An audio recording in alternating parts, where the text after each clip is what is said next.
I'm Conan O'Brien. I'm class of 1985.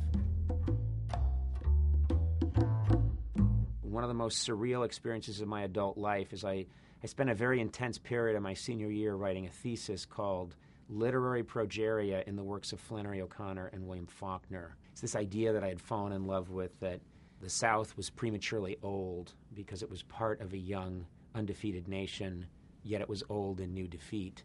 And this is captured in children that are prematurely old. And that's a condition, it's a real disease called progeria. So I called it literary progeria, and that you can see these children in Faulkner and you can see them in Flannery O'Connor. So I wrote this thesis and finished it at the last second and handed it in.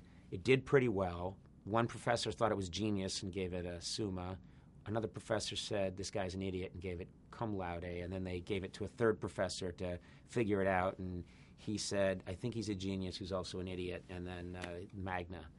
That's how academics works. So I get to graduate Magna, I get out of Harvard, and then I go off and I have this wild career in comedy and ups and downs and ups, and all these things happen. And then about 2 years ago, I'm on tour, and this one fan says, look what I have, and hands me a copy of my thesis. They had gone to Lamont Library, checked out my thesis, photocopied it, and brought it and handed it to me after, just before I was going to do a show for 5,000 people.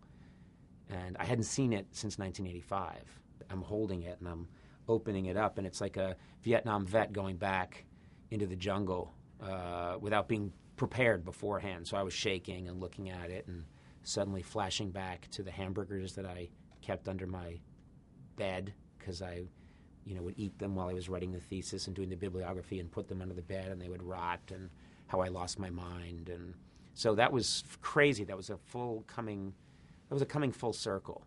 I knew then it was time to die.